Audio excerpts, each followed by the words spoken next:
We are officially 2 days late for Weekly North News, but it's still time to go over all the headlines that we saw out of the NFC North this week. It's Weekly North News on a Sunday. What a concept.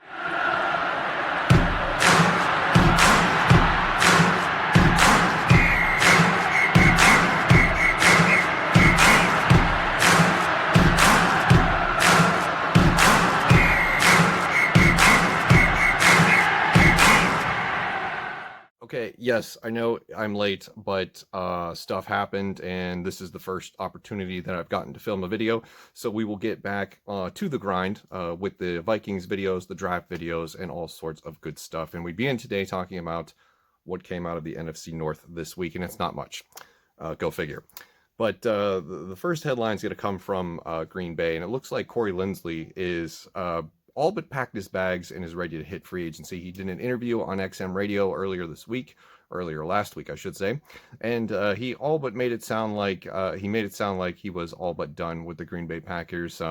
It's surprising in a without the context that this is going to be one of those off seasons where the phrase cap casualty actually means something, because we're going to see free agents from teams who are pretty decent / good / great players become unaffordable in their current situations because the salary cap is coming down. And Corey Linsley strikes me as one of those guys because he's a really good center, a really good interior offensive lineman, one of the highest graded interior offensive linemen by PFF for the 2020 season.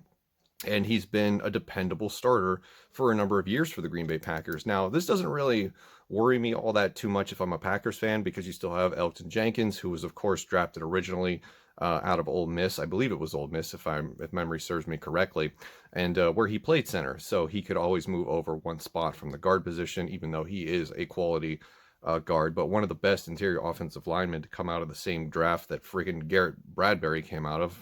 Go figure. We drafted Garrett Bradbury and passed on Elgton Jenkins and Eric McCoy, who have both become top-tier interior offensive linemen for their respective teams. So we lose again.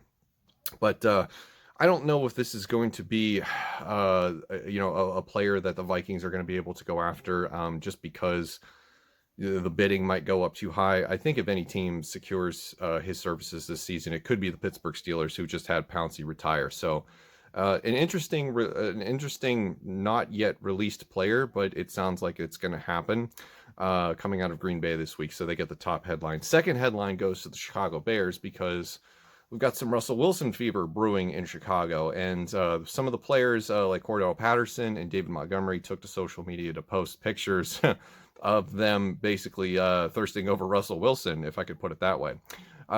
Now, of course, this is just speculation. The Chicago Bears were listed as one of the teams that Russell Wilson would agree to a trade based on reports by Adam Schefter. But the hilarious thing is that, and I'll put this one up if I can remember, that a Twitter search for Chicago Bears lands Russell Wilson in the results, which is bizarre. And I thought that was hilarious, so I wanted to include it. But I mean, we don't. To me, this sounds like it's just the Seattle Seahawks leaked info about their dispute with Russell Wilson. So his agent said, "Hey, we can leak stuff too. Here's what we have to say to Adam Schefter," and it's just one of those things where it's going to be back and forth for a couple of days, and nothing's really going to happen, at least in my opinion. But on a side note, think about how Nick Foles and Mitchell Trubisky must feel seeing their teammates sort of just oohing and awing over the prospect of Russell Wilson potentially joining their team, right?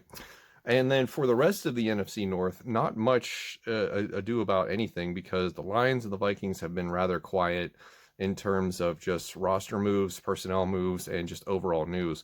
And I think that is a news headline in and of itself, because as you look around the NFL at other teams at least being involved in discussions about free agents, potential trades, the Vikings and the Lions, at least, let's start over. The Lions did their splash. They're kind of out of the spotlight now, right? The Vikings have done next to nothing so far.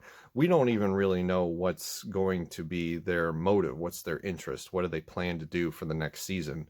I've always lived by the phrase, no news is good news. But in this sense, I don't know if it's good news, because outside of the coaching hires and filling the coaching staff, The Vikings have done next to nothing so far, and it's just you kind of wonder when is it going to pick up, because next month we'll enter free agency. The month after that is the draft. What are we doing? Like, I see a lot of teams around the league doing stuff, and we're just kind of sitting there waiting to make our move. I don't know.